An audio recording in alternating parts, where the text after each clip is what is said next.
Hi guys! For today's video, magluluto tayo ng pork tofu with black beans. Ang mga ingredients, kinchay, bawang, sibuyas, tofu, pork, black beans, and oyster sauce.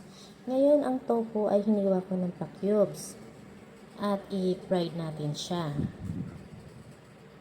Pagkatapos maluto ng mga tofu, isusunod natin ang pork.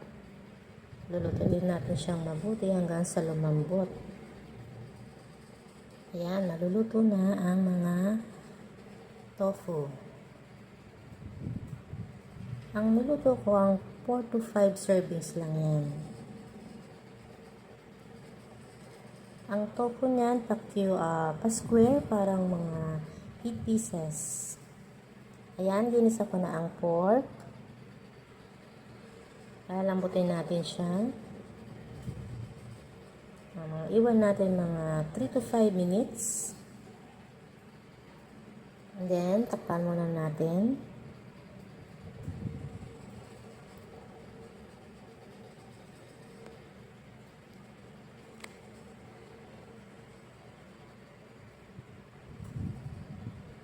And then, iisa natin dyan ang bawang, sibuyas kapag naluto na ang pork. Ayan, luto na ang pork. Ilagay na natin ang bawang, sibuyas,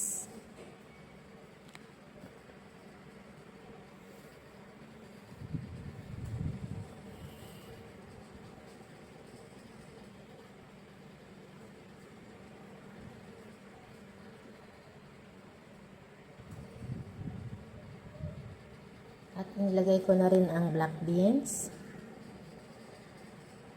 Medyo maalat yung black beans, kaya huwag na kayo maglagyan ng asin. Kaya nilagyan ko ng kalahating tasang tubig. Then palabutin natin ulit ng konti. Then nilagyan ko ng kinchay. Lalagyan ko din dyan ng sugar according to taste. Kasi medyo maalat ang black beans.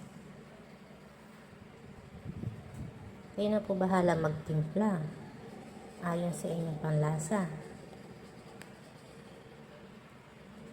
Then, takpan ko ng mga ilang minuto at check natin kung malambot na ang pork. After nyan, lalagay ko na ang tofu na pinirito. Ayan, oyster sauce, nilagyan ko din. Para pampalasa din.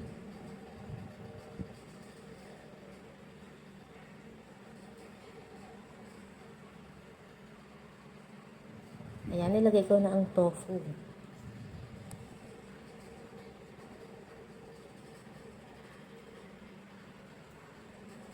Halo-haluin.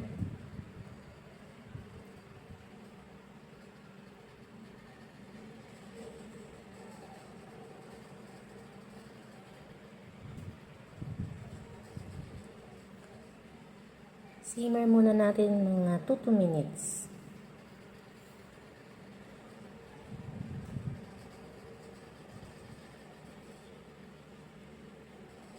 Then, ayan, luto na.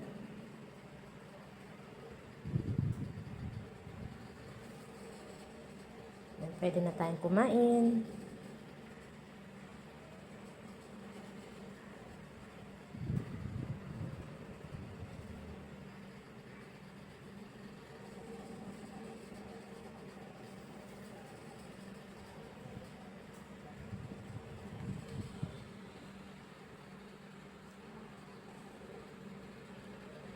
Ayan. Kain na tayo guys. Bye!